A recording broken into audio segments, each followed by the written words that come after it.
Welcome back in for another episode of Plead Your Case. I'll be your host for this episode, Logan Lepiscopo, and today we're going to talk about a little bit of NCAA topics as well as dive into the NFL Combine. Our first topic will be about fans storming the court. Should they keep it? Can they do anything about it? Then we'll move on to the game that every fan is excited for, NCAA 25, finally making its return by EA Sports.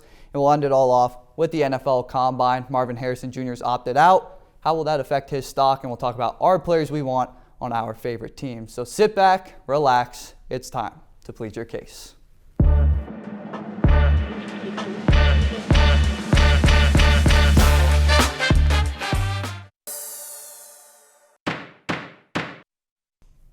For our first topic of discussion, we're going to take a little bit of a look back to the Duke Blue Devils' loss to the Wake Forest Deacons. And to introduce my panel, Spencer Frattare, Haley Ryan. It's great to be back on Plead Your Case with you all. But let's talk about this court storming that happened. Haley, I'll give it to you first. Duke's Kyle Filipowski got hurt as Wake Forest fans ran onto the floor. Can the NCAA really do anything to prevent this from happening? I mean, in my honest opinion, I think court storming should be at least regulated a little bit more, but honestly, there's no way that they're going to be able to do anything about it because they need the compliance and the acceptance of spectators, and we know how college basketball fans can get. Yep. That's not going to happen. As much as they would like to try it, and like the coaches and the players are speaking out against it, as much as they'd like to ban it or like heavily restrict it, it's not going to happen. There's still going to be people, and if there's 7 security guards around the court and a full, stadium, that's not going to stop anything. Yes. So. Yeah, I agree, and bear with me, guys. Been losing my voice, but we've been saving it. I agree with Haley. There's not much you can do. There's a simple solution if you're Duke. Don't lose on the road to an unranked Wake Forest. It's the simple solution to this Duke with Filipowski. They've got Jeremy Roach. That is not a game they should have lost.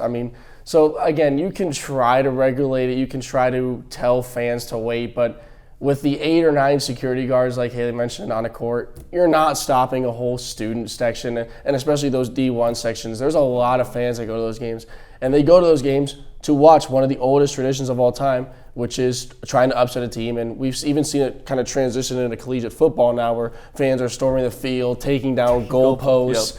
Yep. It's an old tradition, and again, the simple solution is don't lose to an unranked team at their place. So yeah, and I don't know, I'm assuming you both have seen the full video by now of what happened. Initially, after the incident, Filipowski, he said that he thought it was on purpose. Now, if you watch the video back, there was a fan that lightly shoves his back, but that main collision, it was just he wasn't looking, fan wasn't looking, boom, they hit each other. So if the NCAA, obviously, I'm on your side as well, guys. I don't think there's anything you can do about it. It's a tradition. It's kind of like the Lambeau leap with football.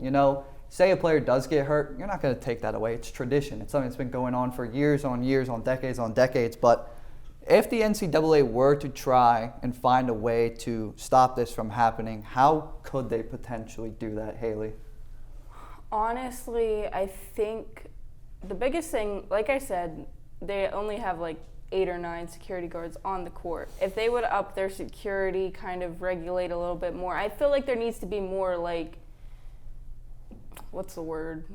penalties kind of almost that you'd have to face if you were, obviously you can't catch everybody who's going to run onto the court. Oh, yeah. There's so many people that run on the court, but they can at least pick out some of the more, you can kind of tell when somebody's just there to celebrate and when somebody's there to absolutely wreak havoc.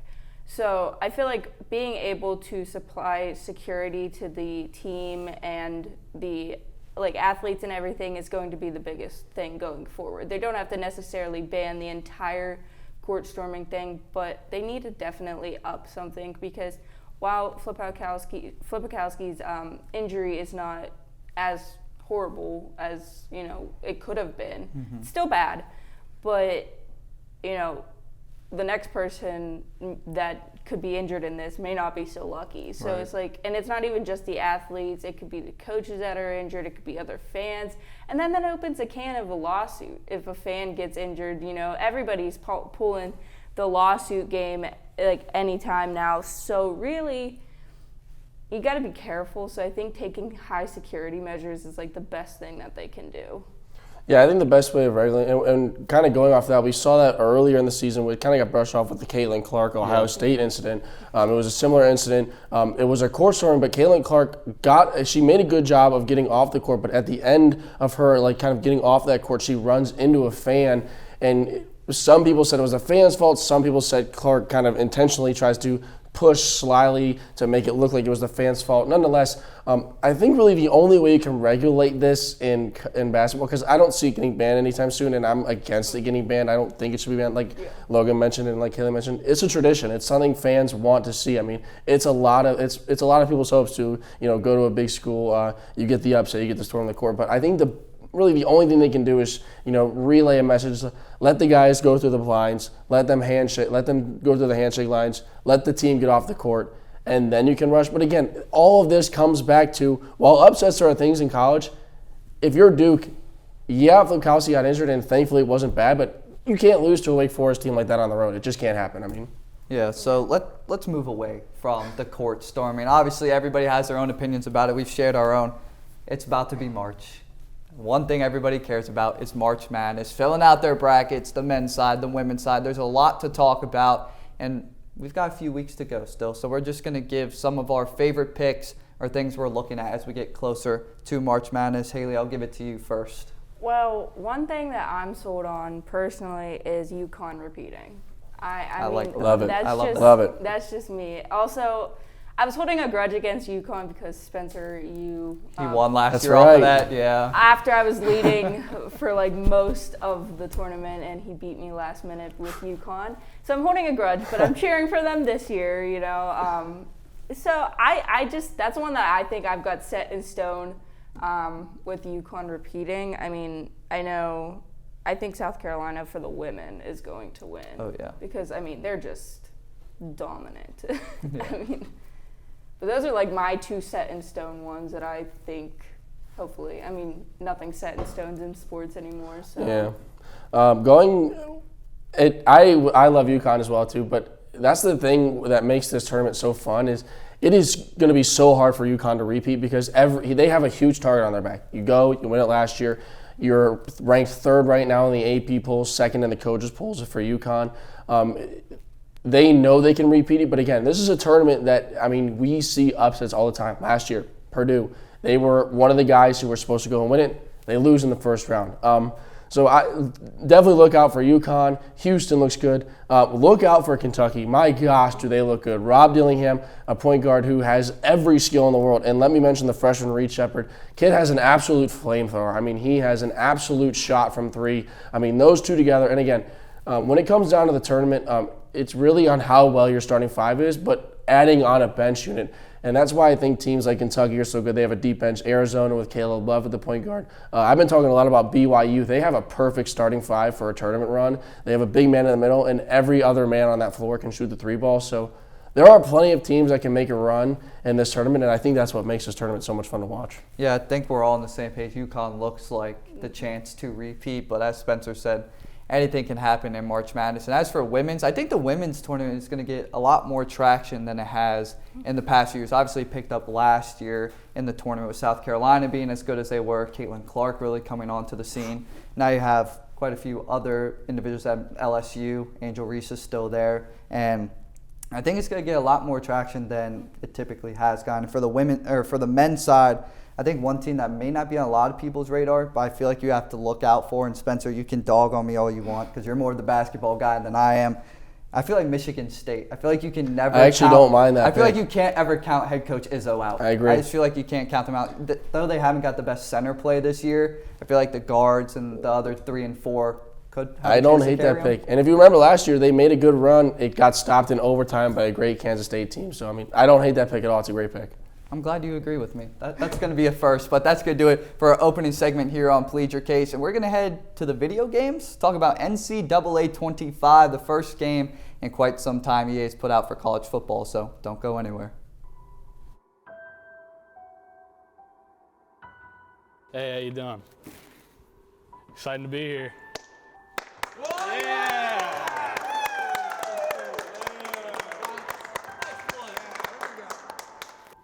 Hey, how's your week been? It's been okay. All right, nice.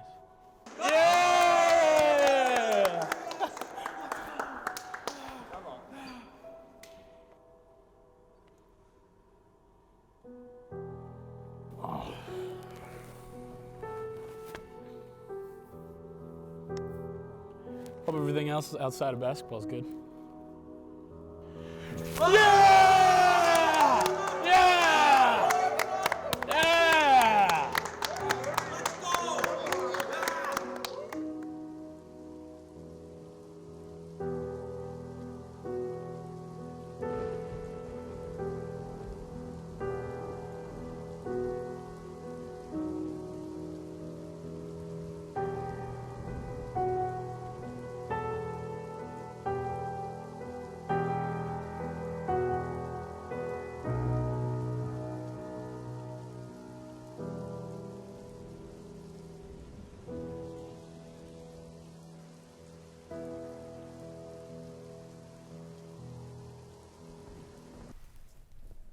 It has been quite some time since we've had an NCAA football game come out. Since O'Bannon versus NCAA, a lawsuit that went down with the name, image, and likeness of players being used, it resulted in NCAA paying out over $40 million to 20 plaintiffs, including O'Bannon, Oscar Robertson, and Bill Russell. Spencer, I'm going to pitch this over to you first. What are your general thoughts on the announcement of NCAA making its return? Well, as a guy who plays video games, I'm excited. But, and there's a huge but, again, 10 years. The last time there was an NCAA Madden game, or not Madden, but an NCAA football college game, it was 2014. So 10 years as we are now into 2024, they have got to make this game perfect. I mean, it has got to be, no glitches, no bugs. There cannot be anything wrong with this game because people waited so long for it. They're going to be nitpicky about it. And I think if you're EA, you can't overdo this. I don't think people are looking for this to be like Madden 24 or the previous 2 or 3 Maddens. I think people want this to be the teams that we have today in college, but the gameplay of what 2014 was. So I don't think that EA needs to overdo it. I think you really just need to bring back the mechanics and gameplay of the 2014 game and just add this year's teams. Haley? Yeah, for sure. I mean, don't overdo it is the big thing. I mean, I don't know. They just released some clips in the MLB. I think it's 25 or something. The graphics are worse than what they were like the past 5 years for the MLB game. So for EA, they just can't overdo it. Like you said, bring back the mechanics. Don't go overboard with like the graphics and stuff. I know a lot of people are like, oh, the graphics are so good and stuff like that.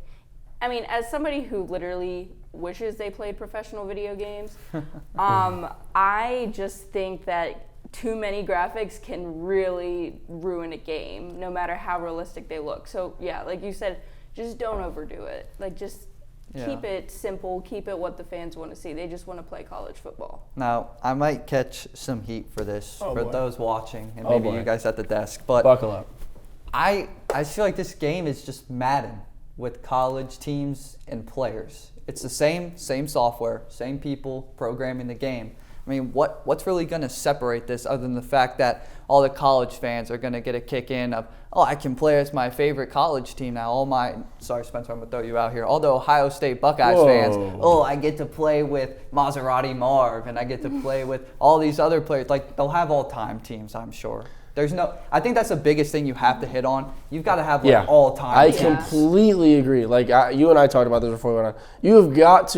There's got to be a setting where you can play as all-time teams. Like, I mean, just think about some of these teams. Alabama's all-time team, Georgia, OSU. Going back to your point, though, I think it's kind of like with the OG Fortnite event that happened. They brought back the old map, and they got tons of traction. That is true. I think people are just looking for a simple OG type of old Madden game that is just in a newer era with the new team. So, but I do agree.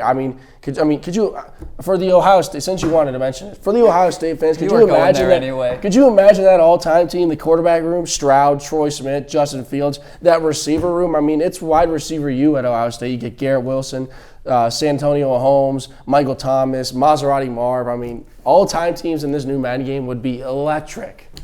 Yeah, for sure. And honestly, to go back, Logan, what you said about like how it's just a Madden game. Yeah. I mean, I guess like the appeal is to like college football fans because my best friend, she will not watch NFL. I don't know why. She only watches college football. We need to have a conversation Yeah. about that. So maybe that's just the kind of the appeal of where it is like a Madden game, but then some people just don't like Madden. So I'm going to kind of go back to your Fortnite statement. I'm not a guy that would want to bring that up here on Plead Your Case, but I think that's a good point. Like, this is bringing back all the people that have been waiting since that 2013 release of NCAA 14. They've been waiting for this game, but my question is, how long does the hype go for? I mean, you touched on it with the Fortnite. You know, they brought back the new map. People came back, they played, it reached new highs of playership, but how long does that stay for? You know, you eventually go back to the old game. Does it just, you know, people play a month or two or like, oh, I love it, it's great, and then you're like, this is just like Madden. Well, I completely agree on that, and I think EA could be a little cruel. I mean, there are kids who would pay $200 for this game. I mean, as weird as it might sound, I mean, I can assure you kids that would pay $200 for this game. I personally wouldn't, but again, I could see why people would. But again, I think people want a simple but, you know, modern college team football game, but you don't want to overdo it. And again, it's hard to tell because we haven't seen a Madden or an NCAA game in 10 years, and Madden has evolved so much in the past 10 years. So it's really hard to tell what EA is going to do with this game, but there's so many possibilities, which I think creates more hype around this game. And I'm going to kind of throw this one out here for you too. You know, the NCAA coming out with the football game. Is there another NCAA athletic program, men's basketball, women's basketball, soccer, anything, that you would like to see get picked up by EA? Spencer, I know you're going to go straight to the basketball side, so I'm going to give it to Haley first. New NCAA games coming out. Which sport would you want that to be? sorry to disappoint, but I'm also going the basketball route. Wow, I thought you were going to go baseball route. Well, I know you're a big baseball fan. I thought you were going to go there. But like I said, I've played MLB The Show literally every single year it came out. So again, it's that kind of contrast between college and the pros. But, you know, I love baseball, but I'm going to go to women's basketball. Caitlin Clark from half court. Just like, I love seeing women's basketball get more attention. I mean, we talk all the time about women in sports and just women players, women athletes.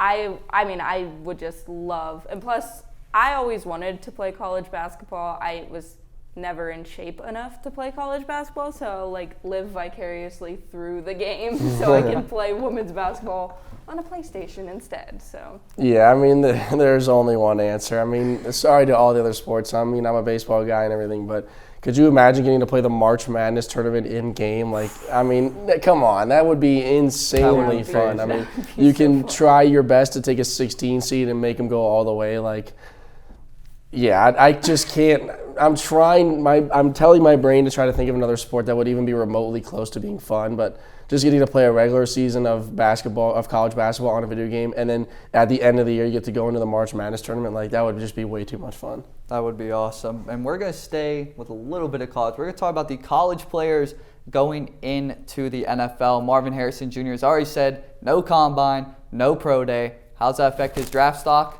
Just stay tuned right here on Plead Your Case.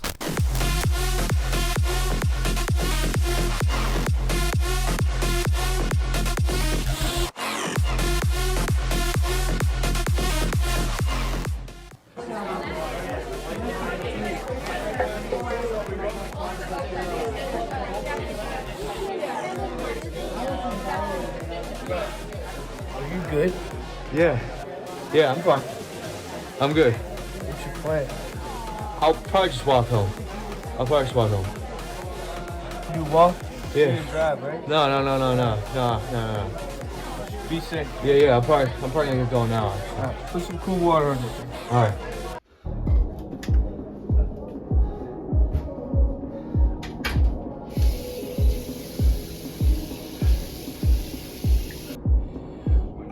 I need to go home.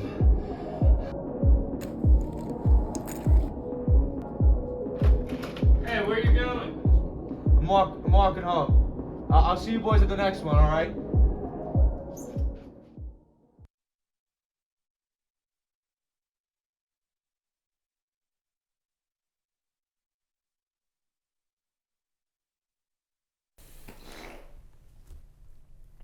Our final segment here on Plead Your Case. We're talking about the NFL Combine and one individual specifically, Marvin Harrison Jr. If you haven't watched college football, or maybe you've been sleeping under a rock, you have heard of this guy. And Haley, I'm going to give it to you first. He is not going to the Combine, and he has also opted out of doing the Ohio State Pro Day. This might be a silly question, but I'm going to propose it to you both anyway. Does this affect his draft stock in any way? I actually think it does a little bit. Sorry? Oh my God. I just wanted to see your reaction. I saw Spencer's face in the I just wanted to see your reaction. No, absolutely not. ready to It does not. If any team has his sights set on him, it's not going to change just because he doesn't show up. And like I mentioned earlier, there are guys, if they're projected to go 70th overall, going to these things, that will definitely impact them because they have a lot more to prove. But Marvin Harrison, absolutely not. Yeah, I mean, if you wanted to really spin this in a bad way, I guess you could say it like, oh, he's not fully committed. But, I mean, everyone knows how talented the Maserati really is. I mean, we've seen what he can do for the past 2 years. I mean, those were his 2 big years. So, again, I think you're just silly if you're like, oh, well, he's not going and blah, blah, blah, this and that. It's not, I mean, he is a consensus top 5 pick. He's going to be in that top 5. I mean, there was a little bit of time for a while where he was projected to go 1. I mean, Yep. So, I mean, again, if you think that it's going to really affect his draft stock, I mean, you don't really know football. And there's just a couple names that might sound familiar to you two that didn't get a Combine invite at all, had to prove themselves from day one. This guy, you might know, Julian Edelman, might have heard of him briefly. This guy in the Hall of Fame now, Antonio Gates, he might sound familiar as well. You haven't, Tyreek Hill. Don't know who that guy is. The Cheetah. In Miami with Tua. Tua just kind of throws it down the field and hopes he catches it. No, not familiar with him. But those are all guys that have not even gotten an invite to the Combine, proved themselves. I think we're looking at, Antonio Gates is already in the Hall of Fame. You're looking at Tyreek Hill, who's probably on pace for that. And Julian Edelman probably won't get in first time around, but I think he's bound to eventually get into Canton. Yeah. So Marvin Harrison Jr. comes from the bloodline. Marvin Harrison, Hall of Fame wide receiver, played for the Colts, played with Peyton Manning. But let's take a dive in. We all agree there's no way this takes his stock. Just absolutely no way. Let's look at our favorite teams. We got a Steelers fan in Haley. Spencer is a Cleveland Browns fan, and I'm a Raiders fan. Los Angeles, Oakland, Las Vegas, whatever city you want to deem us as, the Raiders. Haley, I'll give it to you first. A lot of big Steelers fans in this area. A lot rides on what you're about to say. So let's hear. Who do you want the Steelers to pick up in the draft this year? Okay, so I have one that I want them to pick up, but I don't want him to be our first round pick. Okay. And it is the offensive tackle Mims. I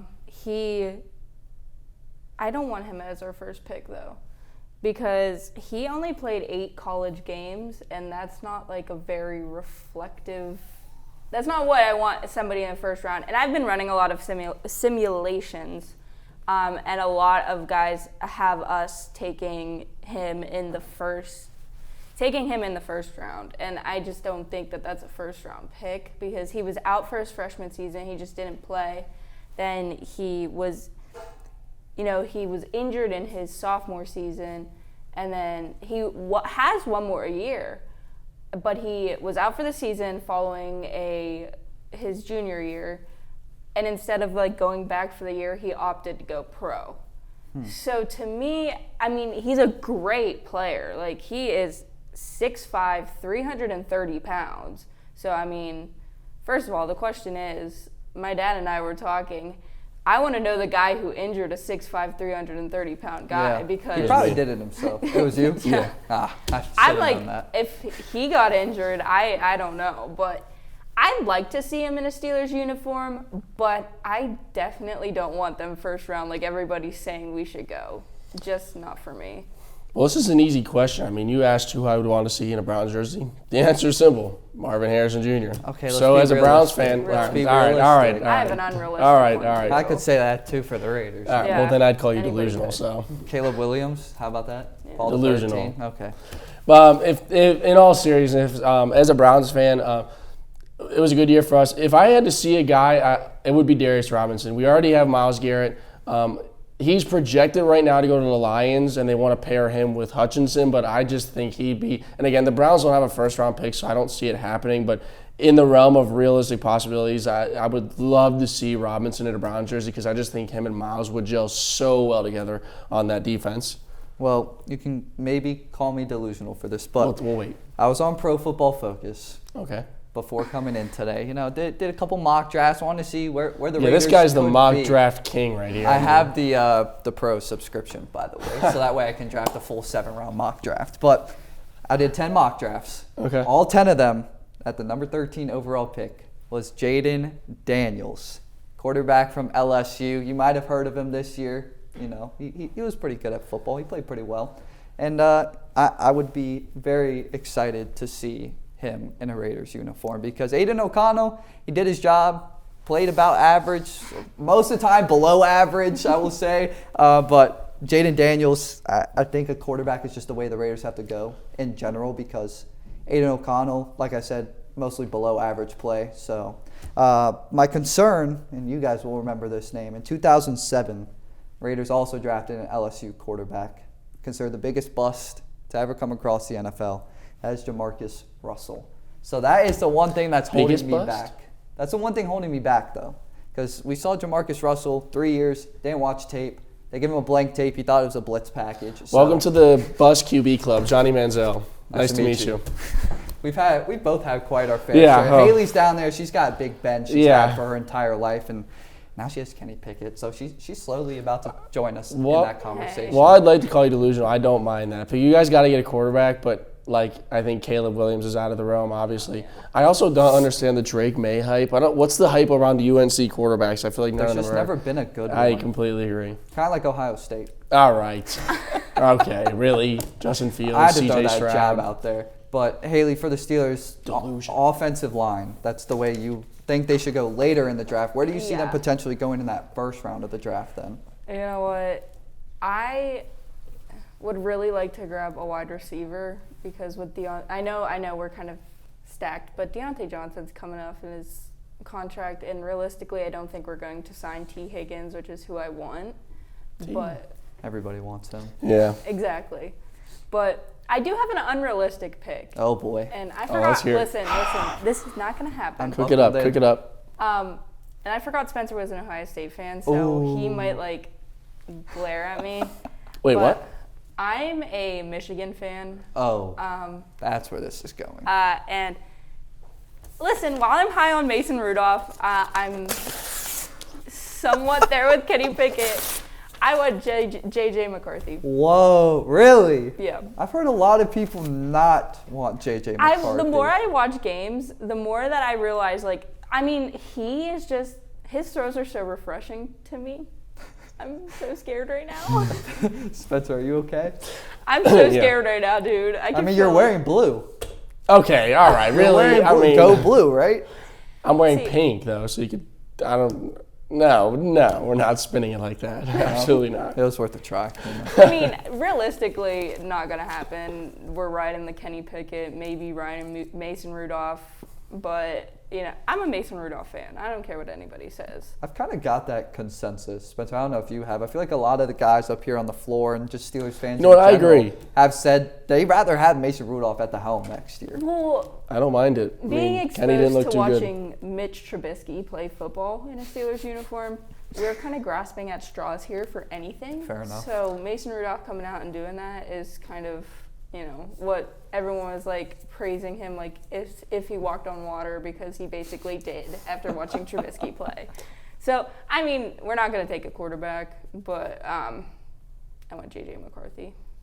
O-line, need an edge to help complement Myles Garrett and what was already a historically good defense. Would love Brock Bowers, too. I know we have Njoku. Yeah. And I am a huge Njoku fan, but, I think Brock Bowers is going to be insanely good on wherever he goes. Well, we're going to get a little bit closer to the draft come April. We've got March Madness to really focus on. That's going to do it for this episode of Plead Your Case. Thank you all for watching, and stay tuned for more Plead Your Case content in 2 weeks as we get ready to hit spring break here at Waynesburg University.